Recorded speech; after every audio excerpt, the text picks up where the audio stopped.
Pai do Senhor a todos que estão acompanhando, vamos aguardar aqui.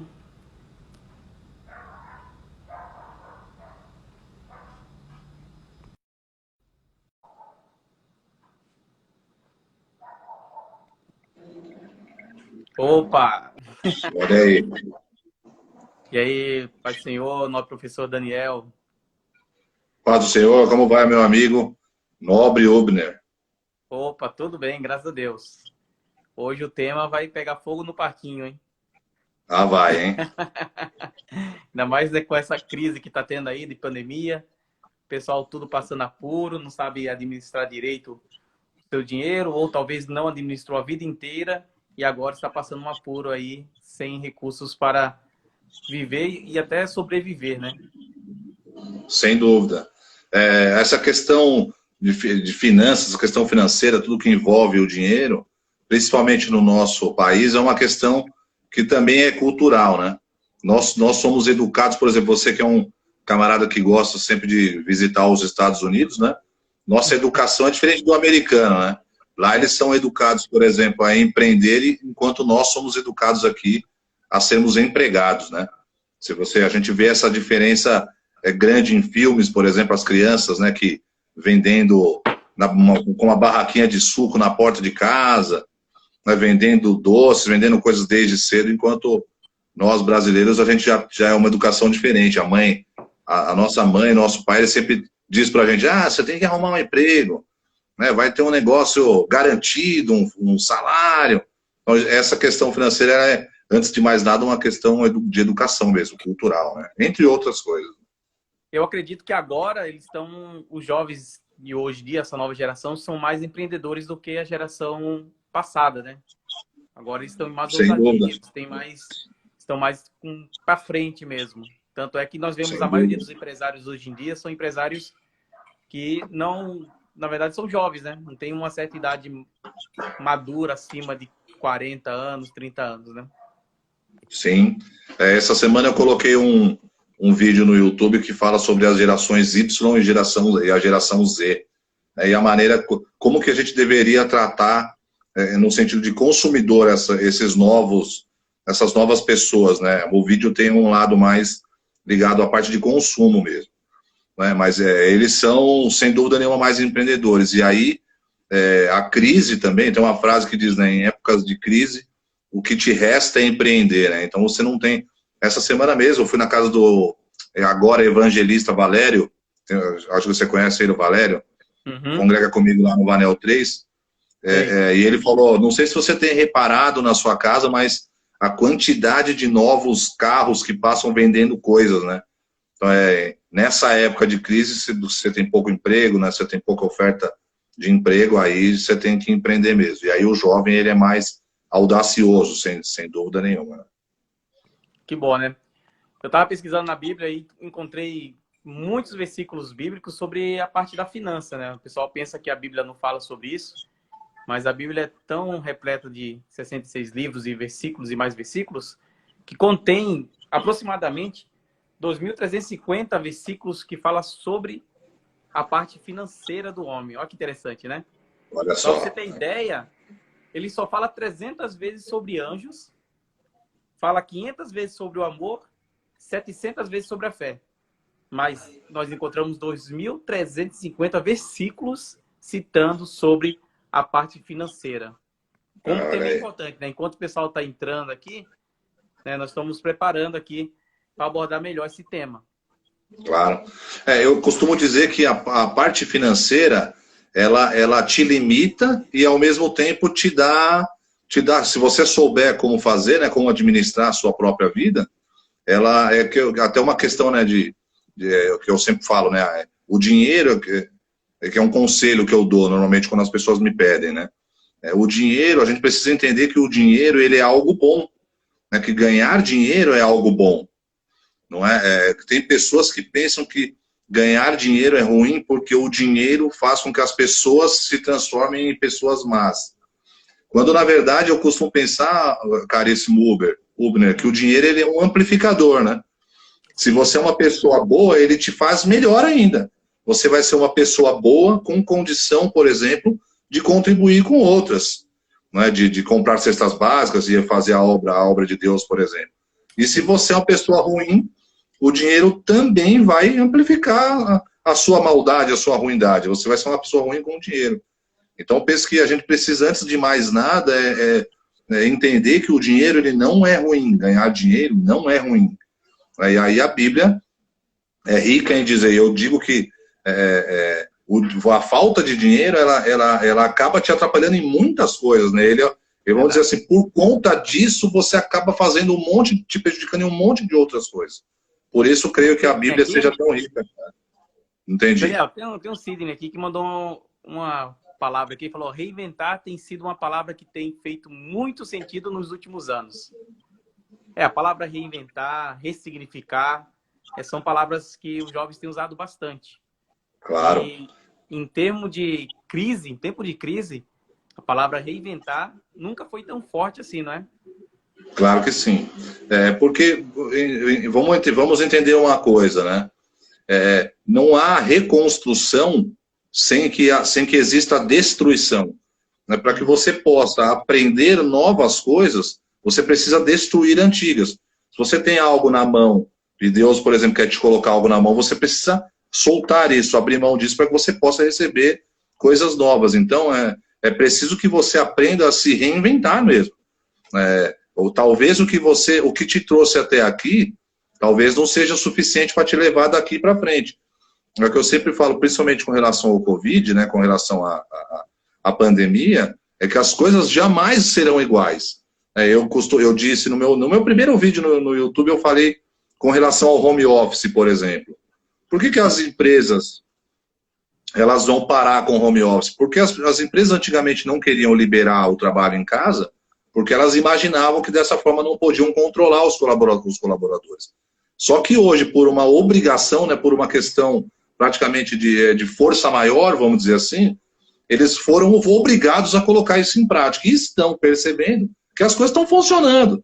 Então, por que eu vou ter esse custo gigantesco se eu posso ter o Uber trabalhando da casa dele, usando a internet dele, usando a água dele, o banheiro dele, o papel higiênico dele, o café dele? Por que eu vou ter esse custo? Eu passo ele para o Uber. Então, você precisa se reinventar. Não os professores, veja os professores. Você acha que os professores não estão sendo obrigados a se reinventarem hoje? Tinha professor que não sabia ligar o celular, hoje ele tem que montar aula para dar em grupos, tem que aprender a usar aplicativos né, que compartilham aulas, né, e abrem telas. Imagina se você não soubesse reinventar, você praticamente está morto. Existe uma frase que diz que o professor é o eterno aluno, né? Pois é. Essa é uma outra coisa legal de que você falou, que as pessoas até brincam com professores, perguntam assim, né? Fora da aula, o senhor trabalha, né? Fora da ser professor, o senhor tem um trabalho? Que eles pensam que não é, que dar aula não é um trabalho. Mas o trabalho de um professor, ele é 10% na sala de aula. Os outros 90% é no bastidor. É preparar a aula, é estudar, às vezes você não tem o domínio daquele assunto. E hoje você falou com relação ao jovem, né? Hoje o jovem tem um aparato na mão, celular, tablet, então ele fica ali pesquisando e procurando uma maneira de colocar você na parede. Então se você der um deslize, você está morto também. Verdade, a Renata falou aqui, ó, ensinando é que se aprende. Claro que sim, claro que sim. Claro que sim. Então, vamos para os tópicos nossos, né? Temos 10 tópicos aqui, eu separei 10 tópicos, eu sei que você também separou 10 tópicos para falar. Temos aproximadamente 50 minutos para falar, já passou 10 minutos, enquanto estamos aguardando o pessoal entrar. E a parte do cristão e a parte financeira é tão importante que eu espero que todos venham aprender um pouco mais sobre a palavra finanças na Bíblia Sagrada, né? Claro. Eu encontrei várias coisas. O seu canal no YouTube é tão interessante que eu vi que você postou sobre 8 erros que os jovens empreendedores não podem cometer. Será que você tem alguma coisa para falar sobre isso aí também? Claro que sim. Claro que sim. Esse até uma situação que é bastante fresca na minha memória, porque eu até coloquei no vídeo que eu mesmo vivi todos esses erros, né? E a gente tem... Quando você é jovem, e aí você decide empreender, Claro que não são todas as pessoas, eu digo sempre, a maioria. A estatística, ela avalia o grande modo, né? Mas eu não sou assim, mas você é um ponto fora da curva. A gente avalia, né, o grande modo. Então, o jovem em si, ele tem algumas particularidades quando empreende, que é o que você falou hoje, né, que é o jovem empreendedor, né? Tem um termo para isso, né? São os novos empreendedores, novos jovens, né? Ele tem algumas particularidades, né? E eu tenho até uma frase sobre isso, né, que eu falo que quando você empreende, você tem que ter como seu objetivo principal o lucro, porque a empresa tem o objetivo de lucro, né? Lógico que a empresa tem objetivos sociais também, mas o principal objetivo de uma empresa é lucratividade. Só que às vezes o jovem, ele não tem esse objetivo principal, ele tem o objetivo de aparecer, tem o objetivo do status, de não mais receber ordens, né? Ele tem o objetivo de querer ser melhor do que alguém, ou que provar para alguém que disse para ele que ele não conseguiria. Então, as motivações do jovem é que precisam ser equilibradas quando ele decide empreender. Por isso, a gravação do vídeo, que são os 8 erros de que os jovens empreendedores, novos empreendedores, costumam errar, né, com bastante frequência. Que bom. Você então, precisa ser assertivo, tópico, né? Verdade. Os jovens, na verdade, eles vão com cabeça, né, para frente, vão com tudo. Muitas vezes não olham nem para trás, nem para o lado, não fazem um planejamento correto e vão tentando fazer um empreendimento para que eles venham ficar milionário, né? Porque o objetivo, eu acho que todos os jovens hoje em dia, tanto que estão no ensino médio, que estão saindo do ensino médio e indo para a faculdade, é ganhar o seu primeiro milhão. Tanto é que, anos passados aí, usaram esse marketing, muito esse marketing aí na internet, né? Tem a tal da Betina aí, a famosa Betina, que usou muito esse marketing de o primeiro milhão. Então, as pessoas muitas vezes não sabem como que chega nesse ponto, nesse primeiro milhão, né? Não sabem como que chega no primeiro, uma rentabilidade estável, na verdade. Não precisa nem chegar em 1 milhão. Mas essa palavra estabilidade, né, financeira também assusta muita gente. Porque muitas das vezes o objetivo é uma estabilidade financeira e atrasa outros projetos de vida também. Mas nada que não seja deixado de lado. Nós temos que sempre ter um foco maior sobre estabilidade financeira. Então, o primeiro tópico aí nosso da parte do cristão e as finanças, eu vou fazer até o primeiro tópico junto com o seu, não somos donos, somos apenas administradores. E no caso do seu primeiro tópico que você me passou, Deus é a fonte, né? O versículo bíblico que eu vou usar aqui é Deuteronômio capítulo 10, verso 14, que diz assim: eis que o Senhor, teu Deus, são os céus e a terra dos céus, e a terra e tudo que nela há. Né? Está escrito em Deuteronômio 10, 14. É um versículo bíblico que diz que tudo que está no mundo pertence a Deus. E nós viemos ao mundo como administradores. E completa também esse tópico primeiro que você me deixou, que é Deus é a fonte. Fala para nós. Sim, claro. Eu trouxe também uma passagem bíblica que está em Filipenses 4, 19. E ela diz assim: e o meu Deus, de acordo com as gloriosas riquezas que ele tem para oferecer por meio de Cristo Jesus, lhes dará tudo o que vocês precisam. Não é? Deus, ele é a fonte. A gente precisa entender aqui algumas coisas, não é? Você falou com relação a que nós somos apenas administradores. Isso vale para muita coisa, não é?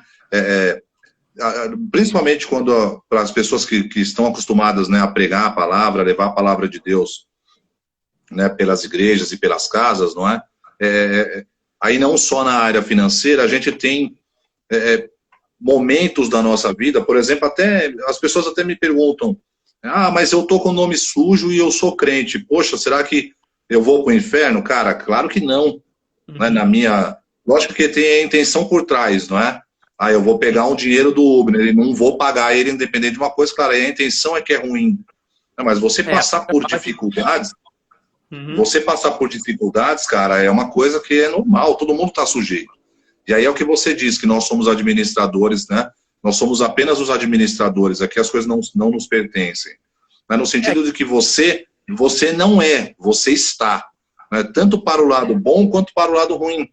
Você está hoje, por exemplo, drogado, você está hoje, não com o nome sujo, mas isso não te impõe ali uma condicionante para a vida inteira. Você tem como filho de Deus, né? Você tem aí um mundo pela frente para que você se arrependa com verdade e você possa ter uma nova vida.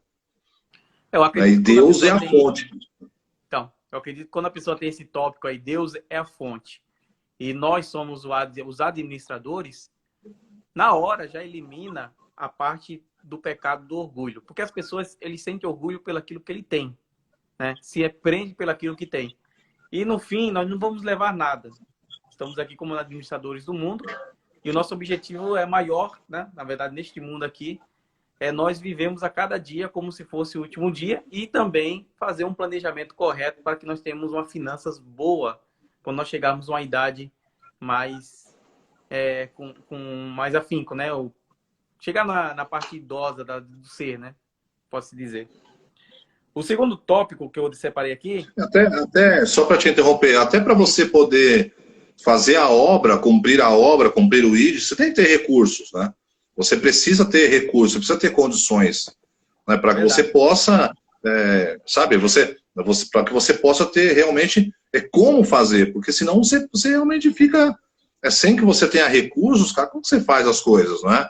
E aí entra o que você falou de orgulho, né? De você ter, né? Eu tenho, né? Eu costumo dizer, né, que quando você vem para uma caminhada cristã, você começa numa caminhada cristã, e aí eu posso falar com propriedade, né? Essa é o primeiro tratar de Deus com você vai ser esse, né? Em cima do orgulho, te mostrar que ele é a fonte, de mostrar que é ele que é o dono. Você não tem nada. E é um tratado dolorido, né? É um tratado dolorido esse. Verdade, verdade. O diabo caiu, né? Lúcifer caiu, o diabo caiu por causa do orgulho, né? Quis ser semelhante a Deus. Então, aí já vai a linhagem desse grande pecado, que é um dos maiores, pode-se dizer. Lógico que existe a frase que não tem pecadinho e pecadão, mas eu, na minha exegese bíblica, acredito que existe um pecadão que é o pecado que leva para a morte, né? Porque a maioria dos outros pecados não leva para a morte. Então, existe um grau de periculosidade dos pecados. Na parte 2 do tópico 2, né, eu separei aqui, e é bem diferente do seu, eu coloquei o seu patrão é Deus, né? E tem a ver com o seu primeiro tópico, Deus é a fonte. O versículo bíblico que eu usei aqui é Colossenses capítulo 3, versos 23 e 24. Antes de ler esse versículo, eu gostaria que você que está online acompanhando, mandem suas perguntas, faça o questionamento, aqui é aberto, é livre, não tem problema nenhum. Se você tiver alguma dúvida na parte financeira, nós estaremos respondendo com o maior prazer, tá? Tá aqui o professor Daniel, ele é perito nisso, 25 anos de carreira nessa área de finanças. Com certeza vai ter um embasamento bem maior do que eu para responder você. Colossenses 3, 23 e 24, é escrito assim: e tudo quando fizeres, fazei-o de todo o coração, como ao Senhor, e não aos homens, sabendo que recebereis do Senhor o galardão da herança, porque a Cristo o Senhor o servis. Olha que interessante, né? Olha aí. Todo Essa que eu estou estudando uma palavra que fala a respeito de bênção, né? Que tem um pouco a ver com o que você comentou agora. E a palavra fala de Jacó e Labão. Estou estudando essa palavra para a próxima vez que alguém me convidar para pregar. Opa. Já faz bastante tempo. Eu não me considero um pregador.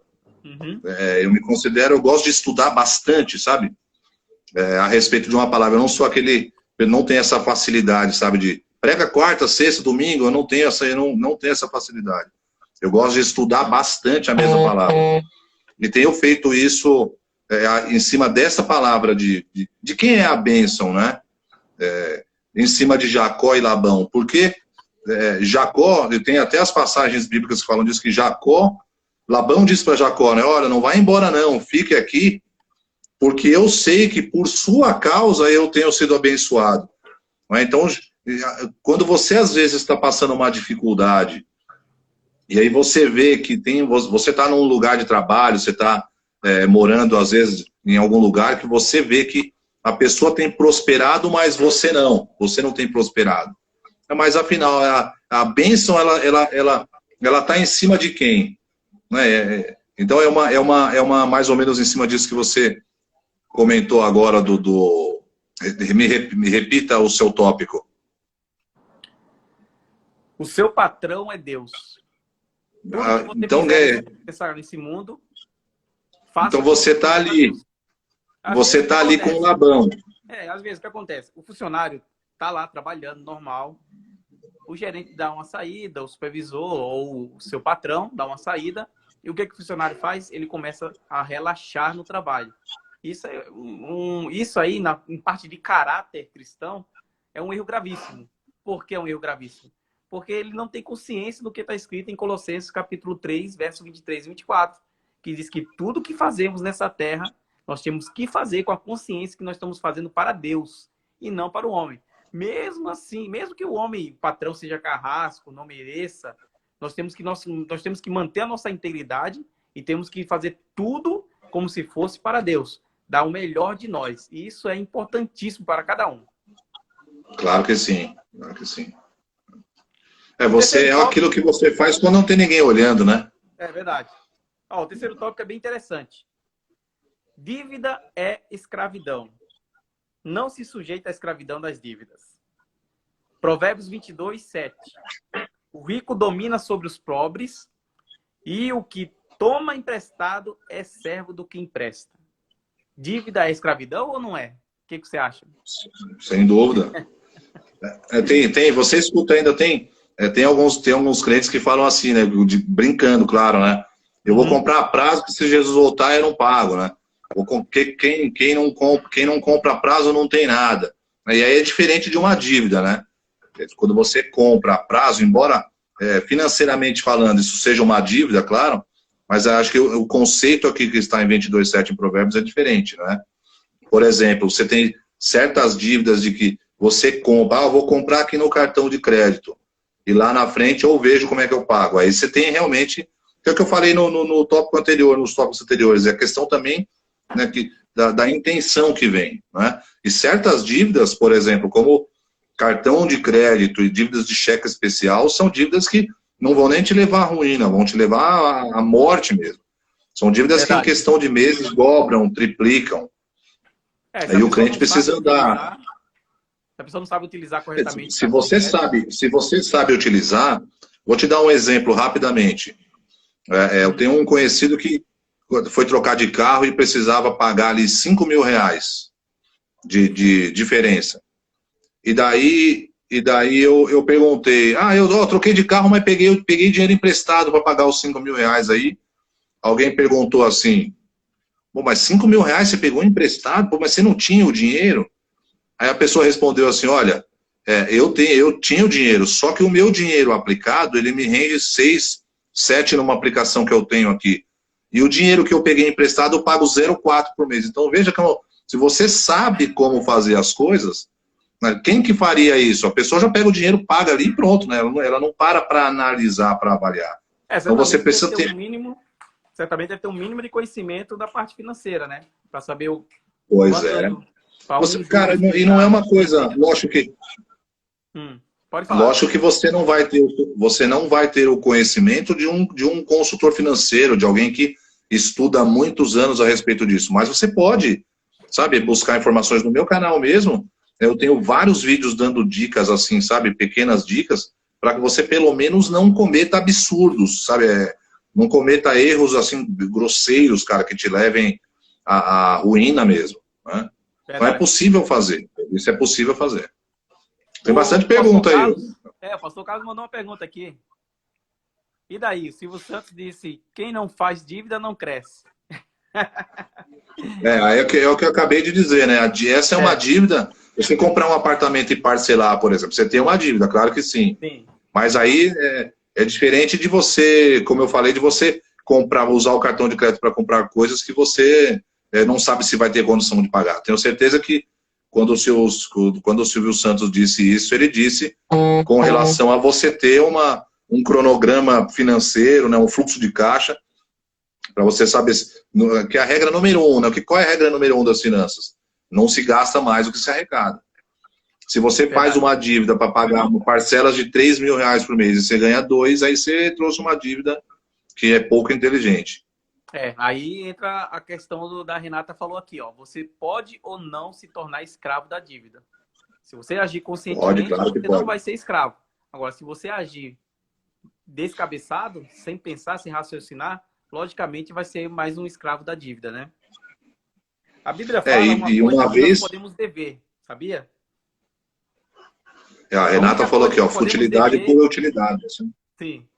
Ah, então, a Bíblia fala assim que nós podemos dever uma coisa. A única coisa que nós podemos dever, né? Romanos 13, verso 8. Diz assim: a ninguém devais coisa alguma, a não ser o amor, que vos ameis uns aos outros, porque quem ama os outros cumpriu a lei. Olha bem, a Olha aí. ninguém devais alguma coisa, a não ser o amor. Pois é, olha. Interessante, né? A Bíblia é rica demais, né? Uma vez eu fiz um curso de pós-graduação e um dos professores disse assim, o ser humano não tem um manual de instrução. Disse a ele, tem sim, cara, chama Bíblia. Só o livro de Provérbios, você tem praticamente um manual do ser humano inteiro, com absolutamente todos os temas. Principalmente o financeiro. Olha o Valerião aí. Vai dando glória que melhora, Valerião. Ó, o Sidney fez uma pergunta aqui, ó. Até onde a questão financeira pode afetar no casamento? Isso seria um outro tópico, mas nós podemos adiantar aqui, né? Podemos. Olha, eu sempre disse, eu disse em casa uma vez para minha esposa, que tem algumas frases que falam a respeito disso, né? Que quando o dinheiro vai embora pela porta, o amor vai embora pela janela, né?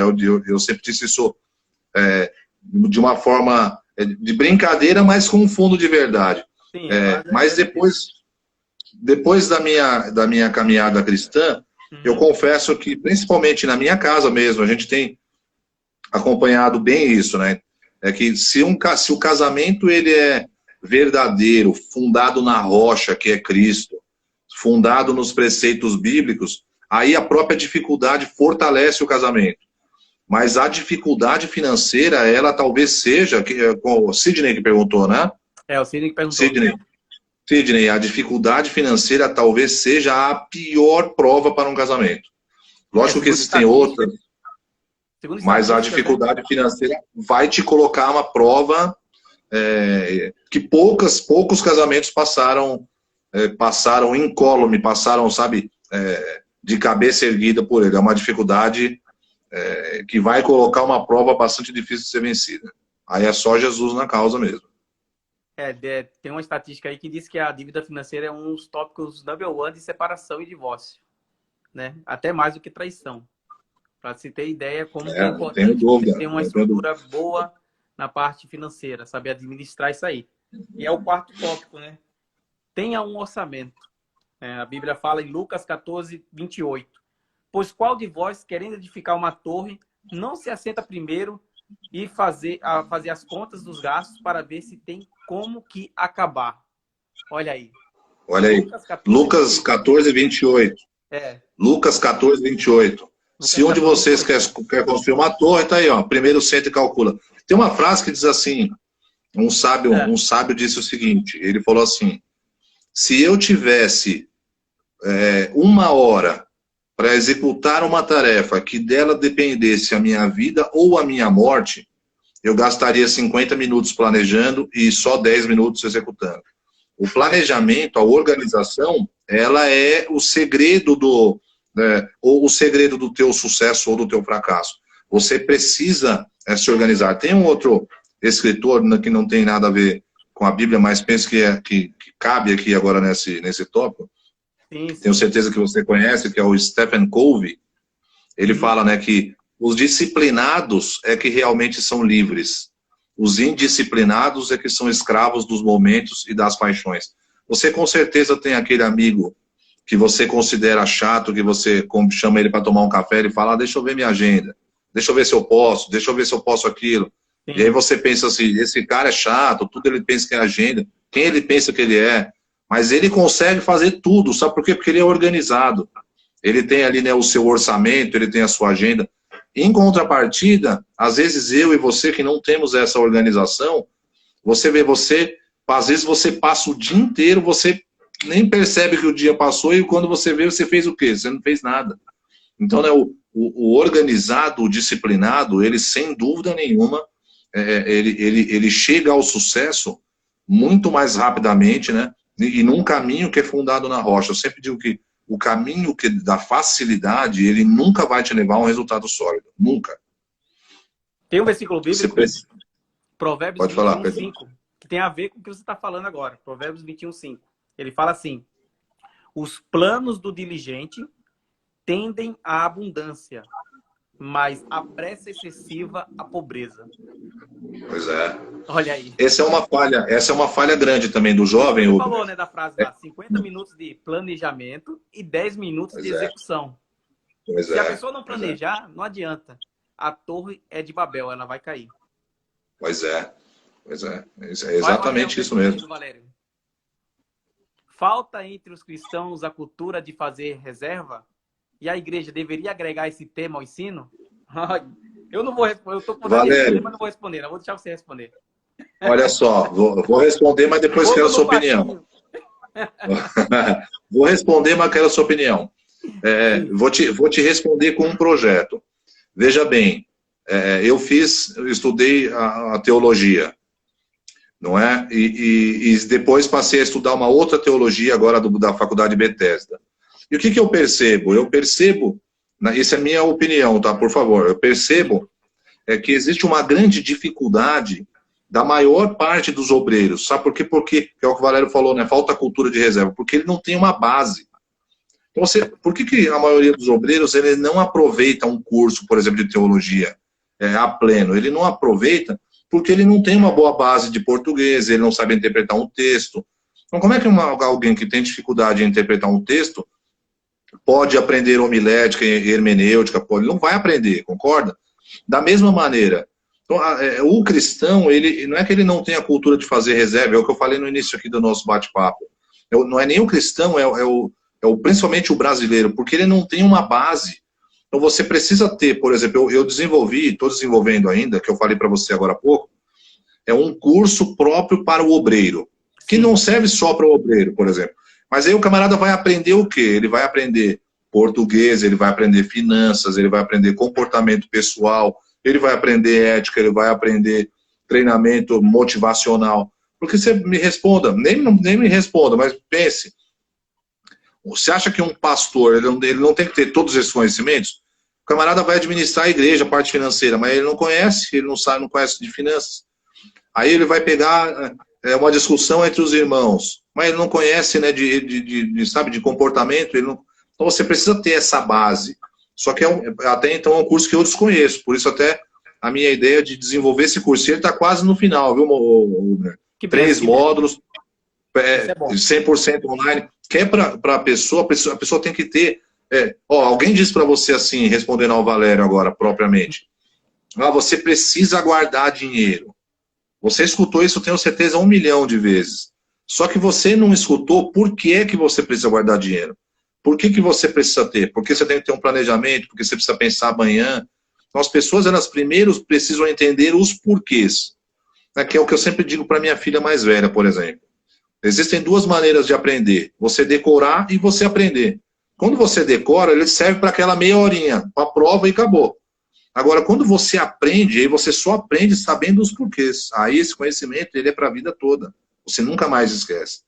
Então, você precisa sentar o obreiro aqui e explicar para ele, sem dúvida nenhuma, que a igreja deveria agregar esse tema ao ensino. Não só a igreja, Obner, um curso de finanças, por exemplo, educação financeira para crianças nas escolas.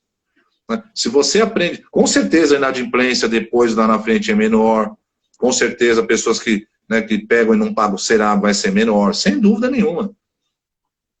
Sem dúvida, Valério, assim, sem dúvida nenhuma.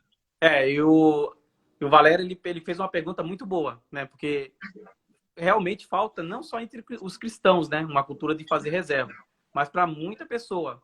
Tanto é que um versículo bíblico aqui, porque eu gosto da parte bíblica, né? Ele fala assim, claro. Eclesiastes 7:12 de Eclesiastes. Porque a sabedoria serve de defesa, do mesmo modo que o dinheiro. Olha aí. Ele fala que até o dinheiro também pode ser usado com defesa. A pessoa, ela faz um orçamento, mas não faz uma margem para sobrar um dinheiro. Ou seja, a pessoa tem 10 mil, um exemplo aí, paupérrimo, tem 10 mil, vai construir um cômodo, só que o cômodo custa, a construção dele com a mão de obra, 10 mil. Ou seja, eu aconselho a pessoa a não construir. a não ser que tenha pelo menos 2.000 de margem, ou seja, 12 Olha mil só. no bolso para construir o cômodo de 10.000, porque seria a sua reserva. É um planejamento Olha só. e isso realmente precisa ser ensinado na igreja. O pastor também tem que ensinar isso na igreja, parte de financeira. Imagine como que seria tão agradável num culto de ensino ouvir sobre parte financeira e ajudar a parte obreiro, material e espiritual também, porque você não pode ter uma parte financeira, Claro. parte material. Também você tem que ter uma parte, uma margem espiritual também, uma reserva, uma oração e etc. Ainda tem a pergunta do Claro. Carlos. O pastor Carlos Olha aqui, só que interessante, ó. Fala aí. Olha só que interessante. Sim. E aí vou responder também ao Carriel, ao pastor Carriel, a pergunta dele com relação ao dízimo. Olha só que interessante. Caiu fogo no parquinho aí de novo. Olha o fogo no parquinho. Olha só que interessante. Ó, essa é uma dica que vale ouro. Olha só. Sim. As pessoas, elas não conseguem guardar dinheiro porque elas têm a ideia de que elas têm que guardar o que sobra. Presta atenção. Uhum. Só que quando você pensa dessa maneira, nunca sobra dinheiro. Então, quando você tem da mesma forma o dízimo, às vezes você recebe o dinheiro, aí você separa, você não tira ali na hora, você deixa ele de lado e pensa, vou juntar tudo, depois eu pago. Só que aí surge uma necessidade, você pega o dinheiro do dízimo e compra. Usa ele para alguma coisa. Agora, veja só que interessante. Quando você planeja, você tem um orçamento bem definido, e aí você diz assim, 10% do que eu ganho, eu vou guardar para a minha reserva. Outros 10% do que eu ganho, eu vou separar, que é o dízimo. E aí tem uma frase no investimento que diz assim, pague você primeiro. O que significa pague você primeiro? Toda vez que você receber o dinheiro, você pega ele imediatamente e paga os 10% do dízimo e paga os 10% da sua reserva. Então aí, olha que interessante, você perde o conceito de que você guarda o que te sobra. Isso aí é uma conta qualquer, como o teu aluguel, é uma conta qualquer como a tua luz. Dessa forma você vai conseguir poupar, dessa forma você vai conseguir ter o seu dinheiro de reserva e cumprir também com o mandamento bíblico que é o dízimo. Quando você pega o que sobra, você vai fazer, nunca te sobra, porque o que não falta é coisa para você comprar, é um pneu que furou, é um livro da escola, é não sei o que aparece, sempre aparece. Eu acredito você nunca vai conseguir guardar. Né? Uma atitude já de imediato, falar assim, ó, 10% aqui do meu salário vou guardar, vou colocar na poupança, 10% é o dízimo. Você pode fazer um investimento, colocar na poupança, claro. Investimento e os outros 60% eu vou pagar água, luz, telefone e vou viver a minha vida normal, os prazeres, colocar toda a parte cotidiana nesses 60% do salário. E minha diversão, a minha viagem, o meu cinema, ele está dentro, ele é uma conta como outra. Claro que sim. Com certeza. A Bíblia fala em Provérbios 30:25. As formigas, criaturas de pouca força, contudo, armazenam sua comida no verão. Tem tudo sobre o poupar aí que você falou. Pois é. Interessante, né? Não gaste suas sementes, né? Que eu coloquei aqui, né? Não gaste suas sementes. E aqui, ó, o tópico seu aqui fala sobre... Tópico 7. Faça um orçamento e registre tudo, né? E tem um outro aqui que ele fala aqui. Tópico 4. A lei da multiplicação. Tópico 4 é interessante. A lei da multiplicação. Que tem a ver com o meu tópico aqui, que fala assim, multiplique os recursos que Cristo confiou a você. Invista. A lei da multiplicação. O que você tem que falar sobre isso? Claro. O que você poupa, você precisa que ele multiplique, certo? Se nós temos na Bíblia a passagem, né, daqueles que receberam os dotes e os que multiplicaram e os que não multiplicaram. Então, qual é a ideia de que você poupe? A ideia que você poupe é para que você invista as sementes que você poupou. Então, você precisa aprender a multiplicar. Antes de você plantar, como você planta novas sementes se você não tem sementes? Então, você primeiro precisa poupar, esse é o primeiro passo, e o segundo passo é você reinvestir as suas sementes. Então, é a lei da multiplicação. Você precisa multiplicar. Nós estamos aqui para multiplicar tudo. Multiplicar amor, multiplicar absolutamente tudo. O primeiro passo é a economia. Tem um outro livro que eu gosto muito, que é do Napoleon Hill, que é A Lei do Triunfo, que ele fala sobre, né, as leis do sucesso. Aí ele diz que não há pessoa na história da humanidade que tenha obtido sucesso que não tenha tido o hábito da economia. Então, o hábito de poupar dinheiro, de economizar, e aí não é ser suvina, como diz, né, de ser o popular mão de vaca, me perdoe o palavreado. Mas é que você poupar é diferente, você economizar. Você precisa criar o hábito de economizar, né, de você guardar sementes para que você possa depois multiplicá-las. Tem um versículo bíblico, né, que é Mateus 25, 27, que fala assim, ó: você devia ter confiado o meu dinheiro aos banqueiros, para que, quando eu voltasse, o recebesse de volta com juros. Reclamando daquele que não utilizou corretamente. Guardou em um lugar seguro e não colocou para investimento, para gerar juros, para gerar lucro. E tem gente que faz isso ou não tem? Gente que guarda o dinheiro em casa, põe debaixo do colchão, põe debaixo não sei aonde. Tem gente que faz ou não faz? Aí é um dinheiro que você está guardando, você tá guardando a semente, mas não tá plantando ela, não está multiplicando. Então, assim, Deus quer que a pessoa invista, né?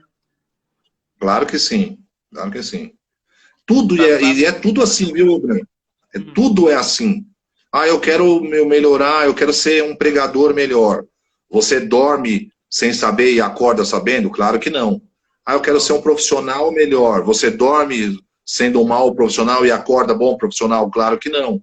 Nada funciona dessa forma. Tudo você precisa plantar a semente, colhe o que sobra, planta de novo e assim você vai multiplicando. E aí, se não falar memória, acho que a Renata disse aqui também no começo do nosso bate-papo, falando a respeito, né, falando a respeito disso. Você precisa ensinar, né? É ensinando que você aprende. É plantando que você aprende, é multiplicando, ensinando as pessoas, compartilhando o seu conhecimento que você vai aprendendo cada vez mais. Plantando multiplicando. Que você colhe, né? Claro que sim. Tem. Próximo tópico aqui. É o seu tópico. Trabalhe duro, mas principalmente com inteligência. Pois é. Tem um princípio aqui no livro de Provérbios, 28, 19. Quem cultiva a sua terra tem comida com fartura, mas quem gasta o tempo com coisas sem importância sempre será pobre. Você falou também no começo aqui do nosso bate-papo, não é, com relação à sabedoria, não é? E também de você saber. Eu sempre digo assim, tem um comercial, acho que do Banco Itaú, que fala a respeito de você. Eu sou marceneiro. Então você vai no Itaú receber dicas de marcenaria? Não. Lá você vai receber dicas financeiras, então de que cada um no seu quadrado também, como diz na linguagem popular. Então, de você se cercar de pessoas que têm conhecimentos que às vezes você não tem, né? E colher dicas com pessoas que possam de fato te agregar alguma coisa, não é? É um tópico que eu separei aqui. Peça conselho. Trabalhar duro faz parte. Trabalhar duro faz parte, mas trabalhar com inteligência é melhor, sem dúvida.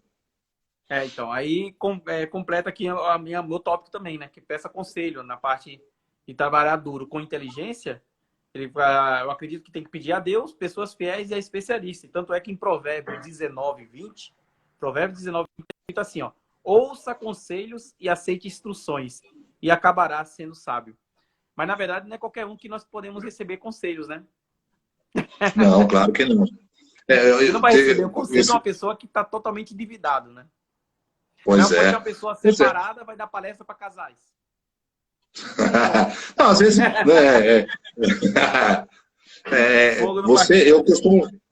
eu sempre brinco com os coaches, né?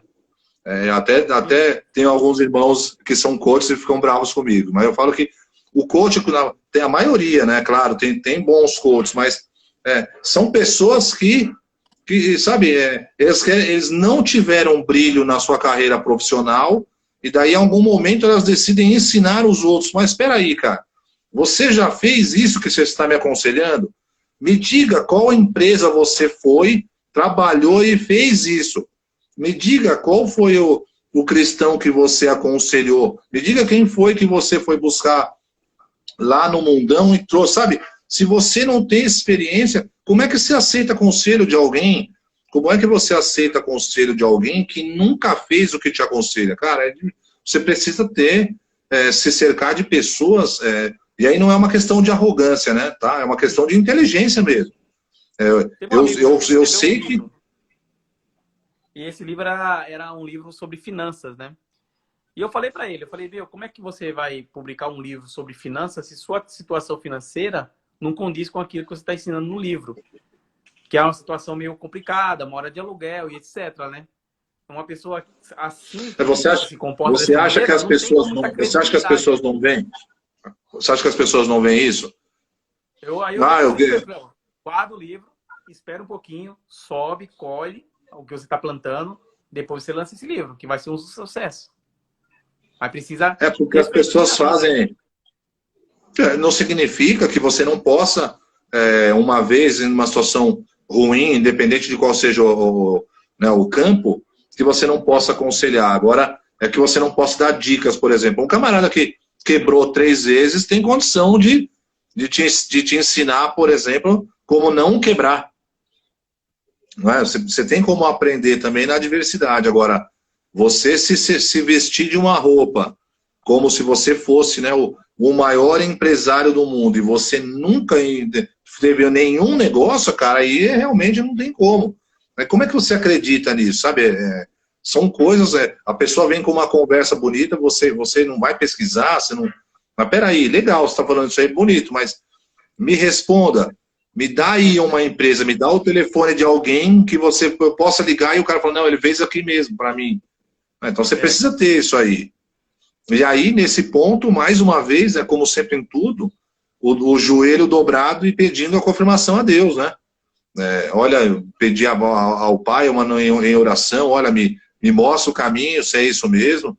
Às vezes, se você se deixa levar pelas emoções, não é? E aí você acaba entrando em buracos que às vezes são ruins de sair, né? Um tópico que nós não comentamos seu, acho que é o único que nós não comentamos ainda.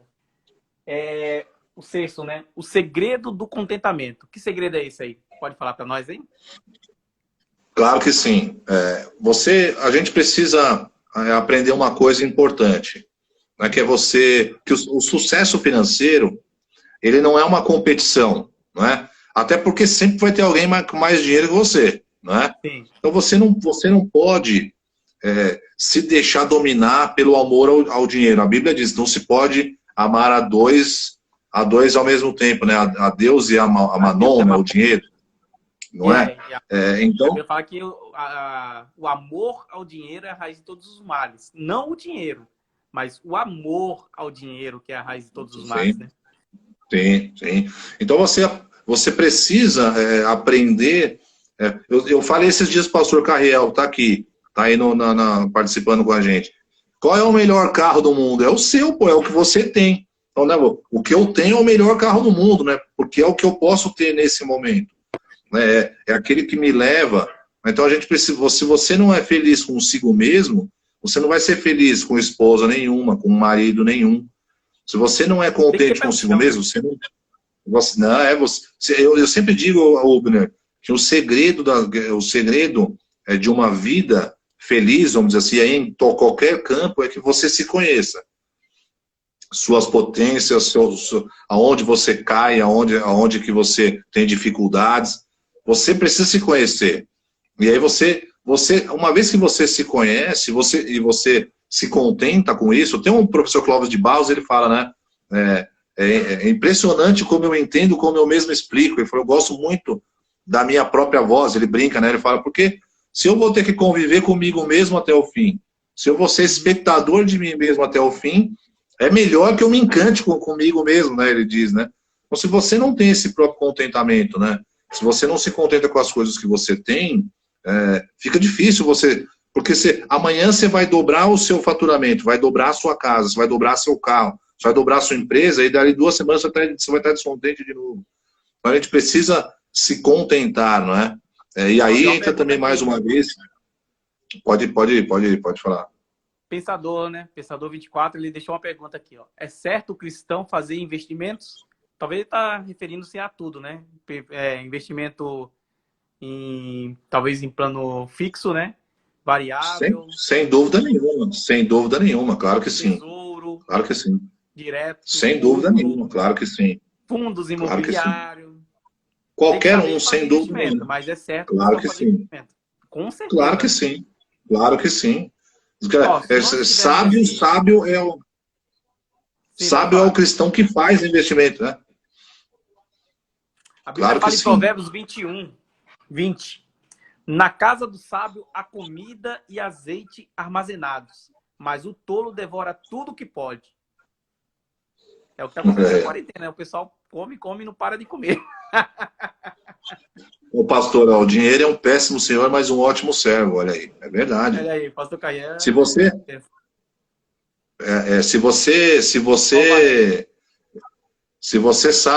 você sabe como tratar o dinheiro, ele vai trabalhar para você. Senão você trabalha para ele. Temos 9 minutos. Há uma diferença entre ser conformado e ser acomodado, claro que sim. Aqui tem um tema legal para a gente abordar aqui. Tem pessoas, tem cristãos que eles são a mais acomodados. E aí não é nenhuma questão do acomodado de um lado pejorativo, vamos dizer assim. É que ele é um cristão que ele é muito espiritualizado, vamos dizer assim. Então ele tudo espera que exista um mover de Deus. Então ele quer arrumar um emprego novo, ele fica em casa esperando que Deus faça um mover e que daí o Bill Gates vá bater na porta dele, vem trabalhar para mim. Então, qualquer coisa ele fica esperando. Ah, mas você não vai mandar currículo? Não, eu vou esperar. Não, mas você não vai procurar? Não, eu vou esperar. Então, esse é uma coisa acomodada. E aí eu discordo bastante. Você precisa correr atrás. Deus, sem dúvida nenhuma, abençoará você. Mas você precisa fazer a sua parte. Você precisa correr atrás das coisas. Né? Para que aí você seja abençoado. Agora, você ficar parado, sabe, esperando tudo e colocando tudo na conta de Deus, aí, no meu ponto de vista, não tá correto. Pode dizer que acomodada é uma pessoa que ganha hoje em dia dos dividendos, né? Mas é uma pessoa que já está bem além de nós, né? Na parte já tá o cara já está milionário. Bill Gates está lá, ó, de boa, na sua chácara, na sua casa, ganhando sempre dinheiro. Tá caindo lá, ó. O pessoal tá comprando software, comprando assinatura, comprando computadores, comprando processador da Intel, comprando várias coisas que ele tá envolvido e ele tá ganhando. Então ele, tipo, tá acomodado de boa. Né? Mas de qualquer maneira, existiu uma estrada grande até ele se acomodar, sim ou não? A estrada foi longa até o acomodado, não foi? Sim.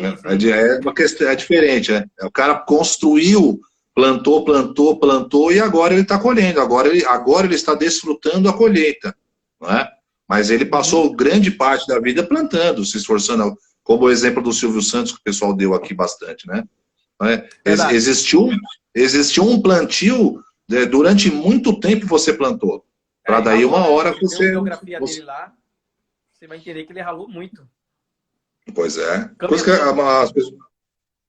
as pessoas não veem essa parte, né? As pessoas não veem, elas veem só, né? Uma vez eu escutei me perguntaram qual a diferença da persistência, né, e da teimosia. Aí alguém respondeu assim, é o sucesso só. Porque enquanto você não tem sucesso, você é teimoso. O pessoal fala, olha lá o Uber, eu já falei para ele parar com isso, mas ele tá lá. Mas daí a hora que você estoura, a pessoa fala, o Uber é persistente, né? Olha lá, tá vendo? Ele persistiu e conseguiu. A diferença é só você alcançar o sucesso, né? Verdade. Ó, temos apenas 6 minutos, né? Eu acredito que nós vamos já para a conclusão. Eu vou deixar o vídeo depois gravado lá aqui também no IGTV. E vou tentar também passar para o YouTube, no seu YouTube também, tá bom? Isso tô falando para todos que estão acompanhando e perderam bastante assunto aqui, né? Falamos vários tópicos, mais de 10 tópicos praticamente, sobre o cristão e as finanças. Um tema muito importante, né? Eu queria saber qual é a sua conclusão disso tudo aí. Fala aí para nós aí, o que você pode concluir aí. Eu quero deixar para você três conselhos, né? Disse que se conselho fosse bom, se vendia, não se dava. Mas, inclusive, tenho um vídeo agora, publiquei recentemente lá no meu canal no YouTube. Se você está nos ouvindo aí e não está inscrito, corre lá, se inscreve lá no canal, professor Daniel Pierre. Eu deixei um vídeo lá esses dias chamado Como Aprender Finanças Pessoais em 5 Passos. Falei bastante coisa que tem a ver com o que a gente está conversando hoje. E de lá também deixei esses 3 conselhos que eu vou deixar para você aqui hoje. E o primeiro é o seguinte: gaste sempre menos do que o que você arrecada. Essa é a regra número 1 das finanças. E, se possível, guarde pelo menos 10% de tudo que você ganhar. Tudo que você ganha, guarda 10%. E aí guarda do jeito que eu te aconselhei aqui nesse bate-papo. Assim que o dinheiro entrou, você já separa ele, paga como se fosse uma outra conta, né? Ou pague você primeiro. O segundo é o que o Hubner já nos disse aqui, vou usar ele também como um conselho, considere dicas e conselhos apenas de quem sabe o que está falando. Porque hoje em dia o que tem de médico, o que tem de economista, o que tem de especialista, né, em doença, por aí, tá brincando, né? De brincadeira. E aí também, para terminar, a última dica, o último conselho é invista as suas economias. Invista sim. O dinheiro, ele é bom, sim, ganhar dinheiro é bom. Não pense que ganhar dinheiro é ruim, que ganhar dinheiro é coisa do inimigo, que isso é conversa furada. Ganhar dinheiro é bom. Não é coisa do demônio, não. Se você é uma boa pessoa, manda para mim. Não, se você é uma boa pessoa, com o dinheiro você vai poder fazer muito mais coisa pelos outros. Você vai poder fazer muito mais pelos outros com o dinheiro. Não a qualquer custo, né, Rubens? Sim. O Sidney fez uma pergunta aqui, né? Nobres, vocês acreditam que o mindset do cristão é muito limitado e por quê? Para mim é lógico que vai ser limitado, porque a mentalidade de uma pessoa cristã que não está com uma base alicerçada na rocha, realmente a mente dele vai ficar limitada para sempre. E se for uma pessoa que não tem uma mente aberta, mas fechada, aí sim a limitação vai ser pior, porque ele vai estar numa caixa, num box. Somente dentro de uma caixa ele não faz nada. O certo é você outside, né? Fora da caixa totalmente, para que você venha ter uma mente mais aberta e com a ajuda do Espírito Santo, que é o grande professor nosso, venha aumentar essa limitação. Você tem alguma coisa a comentar sobre essa pergunta? Rapidinho, temos 3 minutos. Eu penso que ele é limitado, sim, principalmente no sentido do próprio mindset que ele falou, né? Que é o do grupo, né? Que é uma mente mestra, né? Como o conceito do mastermind, que também é do Napoleon Hill, que a gente falou aqui. Então, principalmente no conceito de quantidade, né? De grupo, ele é limitado, sim. Mas aí cabe a você, cabe a mim, e buscar conhecimento para que você saia fora desse mindset que é limitado. E você sair fora desse mindset, você consegue levar os que estão próximos de você, sem dúvida nenhuma. Que bênção, né? Obrigado pelos 3 conselhos, obrigado pela essa videoaula aí que nós tivemos sobre o cristão e as finanças. Que Deus abençoe a sua vida, a sua família, a todos que acompanharam também. Ao Jonathan lá do Ceará, ó, que benção, está aí também acompanhando, Tiago, olha que maravilha, ao pastor, Carriel, a Renata também, a todos que acompanharam aí, muito obrigado. Eu vou deixar o versículo aqui em Filipenses, capítulo 4, verso 19. O meu Deus, segundo a sua riqueza em glória, há de suprir em Cristo Jesus cada uma de vossas necessidades. Amém? Amém. Rubner, muito obrigado. Obrigado. Deus te abençoe. Daniel. Obrigado muito, professor Muito Daniel. obrigado. Deus abençoe. E espero que não seja o primeiro e o último, né? Mas que seja o primeiro de muitos. Sem dúvida, se Deus quiser. Muito sobre conhecimento financeiro também, que é essa área que você está perito, tá bom? Que Deus abençoe a sua vida aí, em nome de Jesus. Deus te abençoe mais uma vez. Muito obrigado. Amém. Obrigado a todos que acompanharam. Amém. Que Deus abençoe você. Às 20 horas teremos outra live aí, mas eu não estarei administrando, mas sim meu amigo Felipe de Campinas. Que Deus abençoe a todos vocês. Amém.